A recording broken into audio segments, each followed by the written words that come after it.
أهلا بكم في عاجل 24. أنا عبد الله يوسف وجايب لكم النهاردة سيناريو ممكن يقلب الدنيا كلها.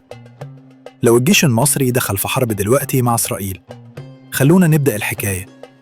أول حاجة، مصر مش أي دولة، جيشها من أكبر الجيوش في المنطقة، ترتيبه عالمياً في أول 15 وعدده يوصل لأكتر من نص مليون جندي جاهز غير الاحتياطي. لكن الحرب مش بس أرقام، الحرب سياسة، اقتصاد، تحالفات وتكتيك. لو حصل اشتباك مباشر مع إسرائيل، السيناريو هيبقى نار. الطيران المصري هيتحرك، وفعلاً مصر عندها طيارات قوية زي الرافال والإف 16. البحرية المصرية دلوقتي رقم صعب، وعندها قواعد في البحرين الأحمر والمتوسط. وعلى الأرض، الجيش الثالث والجيش الثاني مستعدين في سيناء.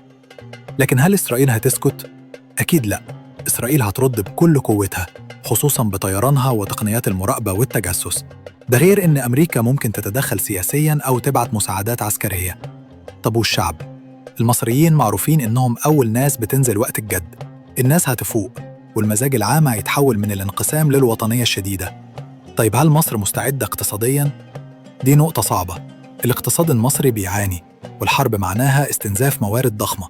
بس برضو وقت الجد، الناس بتضحي بكل حاجة علشان البلد. طب العرب هيعملوا إيه؟